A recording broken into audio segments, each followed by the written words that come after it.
Tonight on Scream Stream, we've got Brett Talley, author, the man with the ornate background. Uh, Brett, just introduce yourself for the audience, if they aren't familiar with who you are. Well, hey everybody, my name's Brett Talley. I'm a horror writer, love horror, been reading it for as long as I can remember and decided to pick up the pen myself. I write mostly Lovecraftian horror. My first book was called That Which Should Not Be, and it was actually nominated for Bram Stoker Award, so I'm very proud of that, and been off and running ever since. Put out a lot of stuff since then. Got a few more books coming out the next couple of years. Really excited about it. Very nice. So, really, the meat of what I wanted to get into was, obviously, I am a Lovecraft fan, but what made you pick Lovecraftian horror, like that genre? That's just you could write an entire thesis about that. I mean, what drew you to that? No, you absolutely could, and I think people like horror for all sorts of different reasons. I think that's one of the things that's so great about horror. I mean, some people just want to be scared. Some people have nice, safe lives, and they want to sort of experience what it's like not to be safe. But for me, I always, I like the mysterious, and I like the beyond, and I like the unknown. And that's one of the things I love about Lovecraft. I mean, Lovecraft, here's a guy who's an agnostic, probably an atheist, believes in science, materialist. And what's he writing about? He's writing about ancient gods. He's writing about lost books and long dead necromancers. And that stuff just always drew me. And I honestly stumbled upon Lovecraft. I was walking through a bookstore one day, and I saw S.T. Joshi's The Call of Cthulhu and Other Weird Stories. Picked it up, read Dagon, which was the first story, and I was hooked. I don't know if I slept for the next 48 hours with that book. From that point on, I just devoured it. And when I started, writing more of my own stuff, that's what I wanted to write. And I love the community. I love the people who love Lovecraft. I think one of the things that's so amazing about Lovecraftian horror, as you think about the guy, I mean, there's a lot of things not to like about Lovecraft. His personal views are pretty atrocious, and yet not very progressive. No, even for the time, not very progressive. Yeah. But the people who read Lovecraft now and read Lovecraftian inspired authors, it's people from every walk of life, every background, every country, every language, and I just love it. I love being a part of it. And it's a universe that kind of lends itself to it's very open-ended, and he's just the man who wrote. He brought these topics to the forefront, but he brought in a lot of old like superstitious, like magic with a K. What is it, the J and the K, the magic, right? Like that. I kind of like in Lovecraft, to people that aren't familiar with him, is like, if you ever played Diablo, it's basically like, it's just you're living there and you have the horror of living in that universe where the dead walk amongst the living and prey upon you around every corner. Right. And, you've got all these dark cults and weird sacrifices, and your entire dimension is just torn asunder. Right. And I think it's just, it's there's a lot of openings in there for writers like you to expand on that. Absolutely, and you can do so much with it. You're 100% right about that. I think you can write about worlds where Lovecraftian gods are everyday things and people are dealing with them every day, like you were saying, or you can write about Lovecraftian themes in the modern world where it's a world just like ours, but you step beyond the borders. You step into the forest, you climb to the top of the mountain, you find the old abandoned temple or the old abandoned farmhouse, and suddenly you're discovering things you never knew, and the effect on you, and does it drive you mad, or do you fight back? And one of the things I will say about Lovecraft, which is an absolute testament to him, was his willingness to share his world with other people. Mm-hmm. We live in a world where everything's copyrighted to death, the Mickey Mouse laws and everything else, and the fact. Careful. Yeah, I know. They're watching. Yeah, exactly, they are watching. It's like South Park. But that was a great episode. Lovecraft just opens it up to everybody. I mean, he wanted people to work in this. He thought it made it seem more real to have different voices coming in and using his stuff and taking it and developing it. And I think that's why you've got such an awesome variety of things. We just talked about Lovecraft and some of his views on race and but if you look at somebody like Victor Laval, who's taken that and turned it on his head, Yep. And if people haven't read the Ballad of Black Tom, they go pick it up now. He takes the horror at Red Hook, which is one of Lovecraft's just worst stories, even from just a story point of view, Yeah. and makes it one of the best, the very best Lovecraftian stories. And that is what is so amazing about Lovecraftian fiction. I like it. He's kind of like the Nikola Tesla of the horror genre. Maybe not as pragmatic in his personal views, but with his work, he shared it. And had he locked it behind a bunch of legal snafus, there wouldn't be this. I mean, essentially, what it's become, instead of you all being put into some kind of fan fiction thing, you all are writing alongside the man who provided the first tomes. Right. You're adding chapters to the Necronomicon. I mean, it's pretty cool. And that's the way it's set up. I've never thought about that, but that's such a fantastic comparison. Two guys, both who died sort of in obscurity, thought they were failures, who were so hugely influential in their own areas of life. I mean, no one who writes horror, and I don't care if they're writing Lovecraftian horror or something completely different, doesn't have some debt they owe to Lovecraft. You see people from Stephen King on down who talk about that. And I think King's definitely got that. I mean, the shine and the whole realms and how things tear through. Mm-hmm. Yeah, it's got roots in Lovecraftian horror. It's just kind of that extra dimensional element that he added, that wrinkle. Right. Really, I mean, I think a lot of sci-fi, a lot of it fed into that. That era of writing, between Jules Verne and Lovecraft, I think really gave us so much to work with. Really pushed our boundaries of what we could imagine. It's putting it into words. Like you think of these things, they're ethereal. How do you write them? And in my discussion with Tim, he's a creative writing teacher, and it's like, how do you coach? How do you train these thoughts into something on paper? Mm-hmm.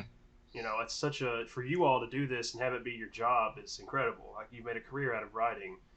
I could never even imagine that. I struggle to compose emails half the time. Well, I think everybody's got it in them, to be honest with you. And I just think different people have different styles. There are people who read Lovecraft and love the ideas and think he's a terrible writer. They hate the prose, they hate the way he writes, they hate the fact he doesn't really have well-developed characters. I love the way Lovecraft writes, but I totally get that. And you're right. I mean, just seeing the way different people take it and the way different people can use it is, the best part of my job, as it were. Yeah.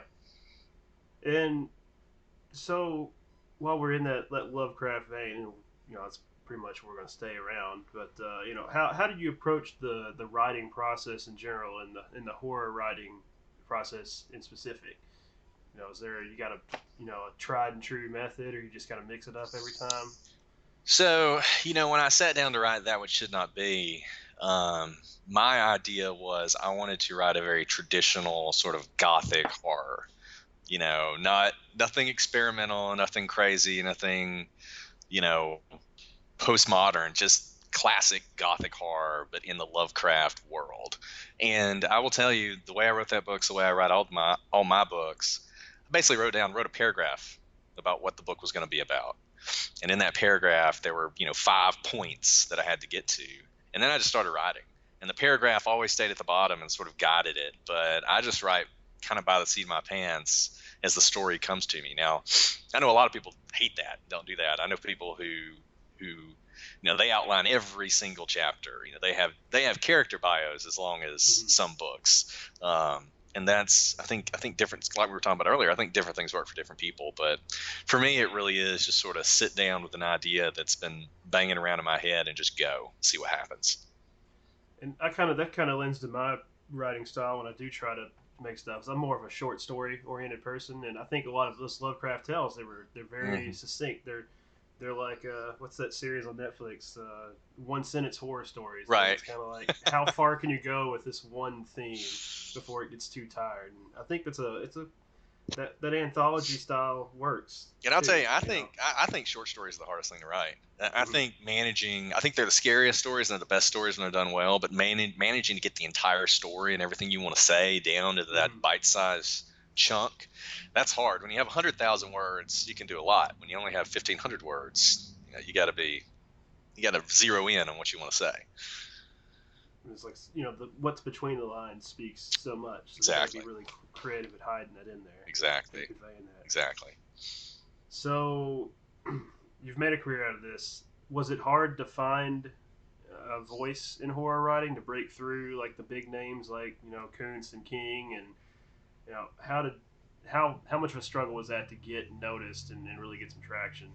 Well, I mean, I don't want to say that it's my career just because I have to do a second job to put food on the table too. And I think, unfortunately, you talk to most writers, most authors, even ones who sell a lot of books. They It's wear a hard. lot of hats. Yeah, they wear a lot of hats, and the Tim's folks. a teacher by day, so Exactly, and I think that's one. Not to get off on a complete tangent, but people talk about piracy and that kind of thing. I mean, that's one reason it really hurts, because people need that money just to get by. But um, no, I think you just have to stick when you talk about your voice and what you want to say. You just have to be who you want to be. And when you talk to people who are writers, many of them at some point in time have tried to write a book just because they thought it would sell.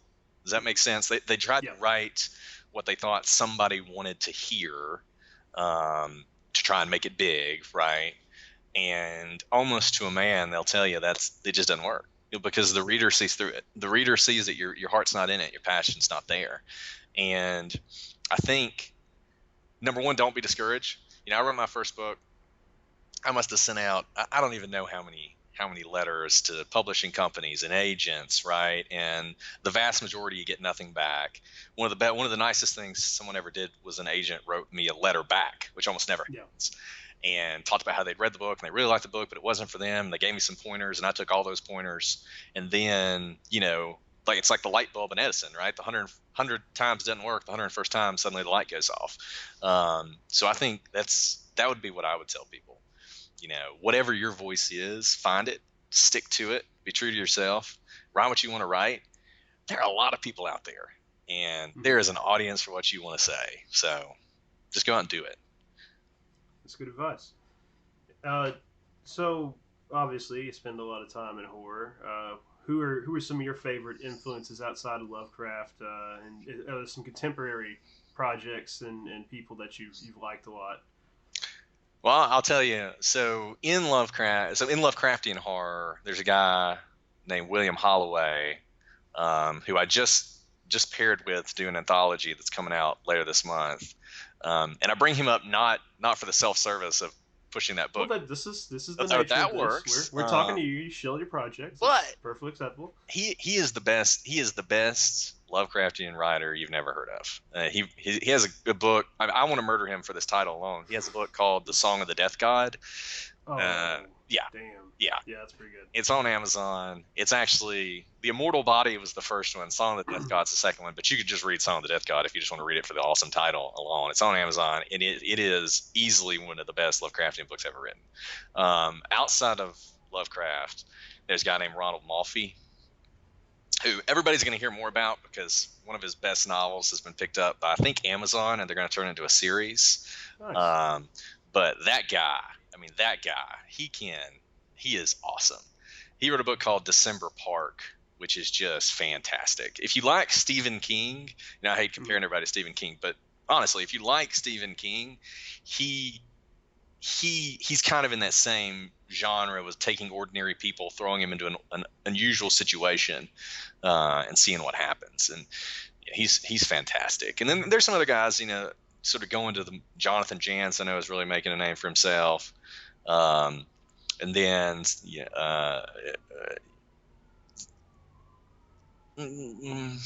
Joe Lansdale. Joe Lansdale's so great.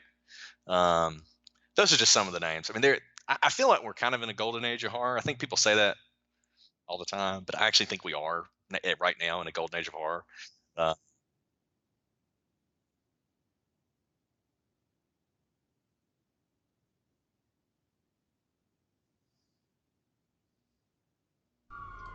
Do you think that modern horror is writing good news stories? Do you see that as a trend that's happening? I think we've had a bit of a doldrum for a while, and it seems like we kind of have that appreciation of a story driven narrative versus just a cash grab franchise extension.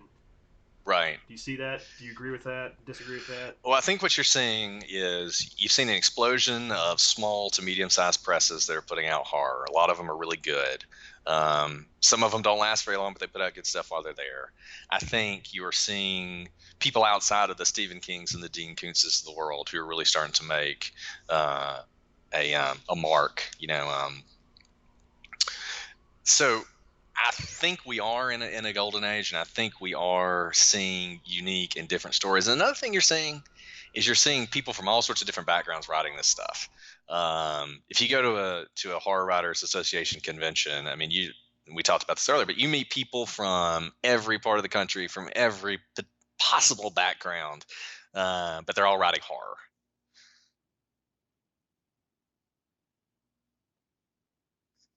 Hopefully you're safe there. To the hospital. Oh, so and that's a common theme, and this comes up in every single interview that I do. This has become my meme of interviews. Is that horror is a very inclusive genre. You do see a lot of representation, and that's always a really cool thing I think about the industry as a whole. Is you got stories from diverse people, diverse points of view.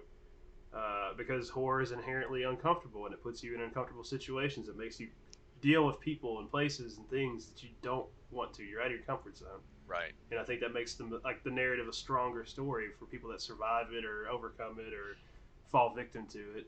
Right. That whole vein is cool. It's kind of almost like a giant extended Twilight Zone episode. Exactly. It's like you're not going to like it, but you're going to like who you become at the end of it. Exactly. No, I think that's 100% right. So you I'm trying to think. We've kind of covered the main thoughts that I had. Do you you've mentioned some other Lovecraftian authors. Who else do you like, and what are your thoughts on the direction of the new wave of Lovecraftian stories? Like we've got the cinematic universe that's coming out. I mean, it's going to become mainstream for people that don't know it. Yeah, it is going to become mainstream, and we'll see how that affects it. I mean, you know how people are. We went through the zombie wave there for a little while, and then every book was zombie. Pride and Prejudice and zombies and everything else. I don't know if we're going to have Pride and Prejudice and Cthulhu or not. But I mean, look, what I just want people to read the stuff, and if we sell out. If there's some selling out that goes on, but it gets people involved and it gets people to read Lovecraft. I mean, most people have never even heard of Lovecraft. They don't know who he is. More people have heard of Cthulhu than they have Lovecraft. Mm-hmm. But if it gets people in and it gets people to reading that stuff, then that makes me happy. I think there was this weird period where I think there was a fight in the Lovecraftian community about what Lovecraft should be, and the whole August Derleth thing, and can Lovecraft be optimistic, or must it always be in nihilism and everybody crazy and killing themselves and ripping their eyes out and all this other stuff? And I've always been on the opposite side of that, thinking no, Lovecraft can be people. Why not both? Exactly. It can be really horrible and awful, but people overcome it in the end, right? Yeah. Now they suffer and they sacrifice because of it, but that doesn't mean they can't win out in the end. But yeah, I mean, look, Laird Barron, another great example of somebody who is very much sort of a weird fiction guy, but I don't know that he calls himself Lovecraftian. I don't know that he ever mentions the Necronomicon or Cthulhu or anything in his writing, but when you read it, it's got that same feeling of cosmic horror and the unexplainable and the things that lurk behind the scenes. And, that's just a universal theme. It's never going to go out of style. It is our deepest, darkest fear. That's right. What's in the dark? We don't know. It's like Schrodinger's cat. You turn on the light, nothing's there, but you can't prove something wasn't there when the light was off, right? Exactly. So, and I mean, you talked about science fiction earlier. The more we learn about the universe and things like dark matter and other dimensions, who's to say Lovecraft wasn't right? Yeah, I mean, it's gonna be funny when they start talking about Lovecraft and Einstein in the same sentence. Like, yeah, well, so we found some stuff. There's some stuff hanging out. We don't want to scare anybody, but exactly. Cthulhu's coming home. It's gonna become a real live D&D campaign for everybody to survive. So, I guess really that's all I have to ask. Are there any? You mentioned your upcoming collaboration. Are there any other new projects, stuff coming out you want fans to know and people to check out?